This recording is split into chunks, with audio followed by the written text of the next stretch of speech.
आपको ढेर सारा सम्मान। आज का वीडियो बहुत ही महत्वपूर्ण है। आज मैं बताऊंगा हिंदू मुस्लिम से नफरत कैसे मिटेगी। हिंदू मुस्लिम की जो लड़ाई है, जो मतभेद है, वो मिटेगा कैसे, आज मैं बताऊंगा। आपका इस चैनल पे बहुत बहुत स्वागत है। मैं बार बार आपसे कहता हूँ कि कृपया रामायण ज्ञान सरोवर को सब्सक्राइब कर लीजिए ताकि हमारे वीडियो रोज आप तक नियमित समय से पहुंचते रहें। लेकिन आप अवॉइड करते हैं, फिर भी कोई बात नहीं। लेकिन आज मेरा मैसेज इस देश के और इस विश्व के हिंदू और मुसलमानों से है, दोनों भाइयों के लिए, मेरे हिंदू भाई के लिए भी और मेरे मुसलमान भाई के लिए भी। सबसे पहले मैं हिंदू भाई से पूछना चाहता हूं कि क्या आपके नफरत करने से मुसलमान इस देश से चला जाएगा? क्या आपके नफरत करने से मुसलमानों का आचार व्यवहार, परंपरा और परिस्थितियां बदल जाएंगी? क्या आपके नफरत करने से मुसलमान आपसे डरने लगेगा? क्या आपके वर्चस्व को वह महसूस कर पाएगा? क्या आपके वर्चस्व को वह कबूल कर पाएगा? आप गलतफहमी के शिकार हैं। ठीक उसी प्रकार मुसलमान भी वह वर्चस्व कायम करता है हिंदू पे।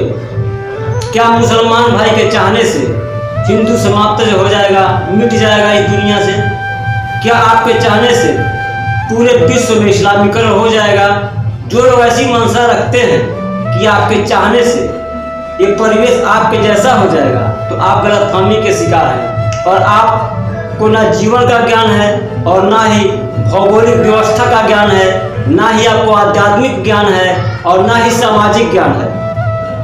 अगर आप इसमें से कोई ज्ञान रखते हो, अपने आप को शिक्षित समझते हो और इस देश के नेतृत्व करता हूँ, किसी जाति के नेतृत्व करता हूँ या किसी धर्म के नेतृत्व करता हूँ, कोई पुजारी हो, कोई मौलवी हो, कोई शिक्षक हो, कोई भी हो, अगर आपको लगता है कि इस तरह से इस देश में शांति आ जाएगी, हिंदू मुसलमान को समाप्त कर देगा, तो अब बिल्कुल सुकून में हो जाएगा, या मुसलमान सोचता है कि मैं हिंदू को समाप्त कर दूंगा तो मैं सुकून में हो जाऊंगा, तो आप जरा हमें बता दीजिए कि क्या यह संभव है?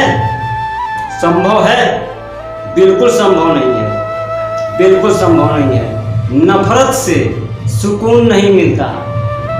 आज किसी और को भगाएंगे, कल कोई और पैदा होगा जो आपको भगाएगा। क्यों? क्योंकि आपका परिवेश ही वैसा होगा। जहां प्रेम नहीं होगा, जहां नफरत ही होगी, वहां ऐसा ही होगा। आप हिंदू और मुसलमान से मैं निवेदन करता हूं, मैं रामायण हाथ जोड़ के, कि आपस में नफरत करना बंद कीजिए, एक दूसरे की बुराई खोजना बंद कीजिए, एक दूसरे में कमियां खोजना बंद कीजिए, एक दूसरे पे वर्चस्व कायम करना बंद कीजिए। आपके दाबने से कुछ भी नहीं दबेगा, आपके मिटाने से कुछ भी नहीं मिटेगा, आपके चाहने से इस प्रकृति का पर्यावरण नहीं बदल पाएगा। आप एक मामूली इंसान हैं, चाहे आप किसी भी पद पे कार्य करते हो, कितने भी चतुर होंगे, कितने भी ब्रिलियंट होंगे, आपके मान का नहीं है नफरत करके किसी के ऊपर वर्चस्व कायम कर लेना। नफरत को त्यागिए, प्रेम को लाइए। इस सारी नफरत को मिटाने के लिए प्रेम लाना होगा, वरना आपका जीवन नरक की तरह बीतेगा, नरक की तरह, जैसे नरक में लोग जीते हैं। बच्चों की मानसिकता को निकालिए, भगवान को समझिए, अपने जीवन को समझिए, आपस में बैर करना बंद कीजिए, आपस में नफरत करना बंद कीजिए। आप अगर बुद्धिजीवी हैं तो भगवान को खोजिए, मंदिर और मस्जिद के लिए मत लड़िए। आप जानते हैं कि मंदिर और मस्जिद में भगवान नहीं है, जानते हैं, सभी लोग जानते हैं। उसके बाद भी अपने वर्चस्व के लिए, अपने अभिमान के लिए, अपने झूठा सम्मान के लिए आप लड़ते हैं झूठे वर्चस्व के लिए। झूठा आपके वर्चस्व कायम नहीं हो सकते, आपका वर्चस्व कायम नहीं हो सकता। आप अगर बुद्धिजीवी हैं तो इतना समझ रहे होंगे कि इन नफरतों का परिणाम क्या होगा। हिंदू और मुस्लिम के नफरतों का परिणाम क्या होगा? नफरत का परिणाम होगा हिंदू और मुस्लिम का पतन। एक दिन ऐसा आएगा जिस दिन हिंदू और मुस्लिम आपस में लड़ के समाप्त हो जाएंगे, या कोई बचेगा भी तो वही प्रक्रिया होगी, लड़ के मर जाना ही इसका परिणाम है। इसका परिणाम है लड़ के मर जाना। होश में आइए, होश में आइए, इंसान बनिए, इंसान। आप इंसान हैं, कीड़े मकोड़े नहीं हैं, पशु पक्षी नहीं हैं। आप इंसान के भाव हृदय में ले आइए, इंसान बनिए, नियति में सच्चाई लाइए, ईमान में सत्य ले आइए, अपने पद पे जिम्मेदारी लाइए, एक दूसरे का सम्मान करना सीखिए, एक दूसरे को इज्जत दीजिए, एक दूसरे के देवताओं का तारीफ कीजिए, एक दूसरे के धर्म का तारीफ कीजिए, एक दूसरे को अपना धर्म दिखाइए।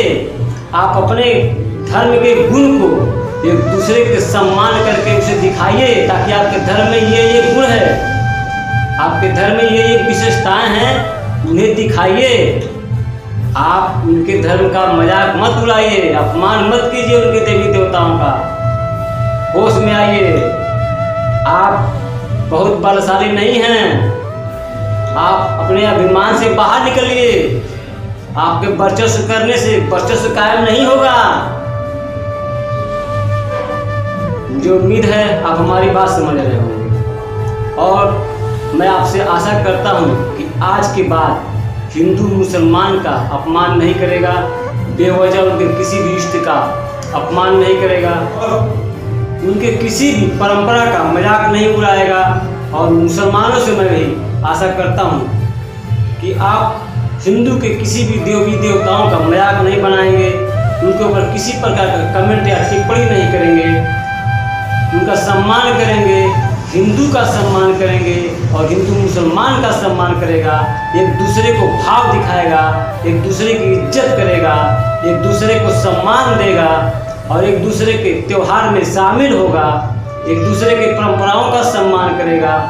तब इस देश में प्रेम स्थापित होगा, तब इस देश में शांति स्थापित होगी, तब इस परिवेश में सुकून स्थापित होगा और तब आएगा स्वर्ण युग, तब आएगा सत्य युग, तब आएगा प्रेम युग। रामायण अपनी बातों को यही संपन्न करता है और हिंदू मुसलमान से आशा करता है कि हिंदू मुसलमान रामायण की बातों को समझ रहे होंगे, और अगर बातें समझ में न आई हो, अगर बातें किसी प्रकार की आपको आहत दी हो, आपको कोई कष्ट पहुंची हो बात से, तो रामायण के विचार को देखिएगा। रामायण की मंशा हर हाल में हिंदू और मुसलमान में प्रेम पैदा करना है, भाईचारा पैदा करना है, इस दुनिया में सुकून लाना है, इस दुनिया में धर्म को स्थापित करना रामायण का लक्ष्य है। अगर रामायण से कोई गलती भी हो जाती है तो आप क्षमा कीजिएगा। रामायण अपनी बातों को ही संपन्न करता है। जय हिंद, जय धरती माता, और हिंदू को राम राम, मुसलमान को सलाम अलैकुम।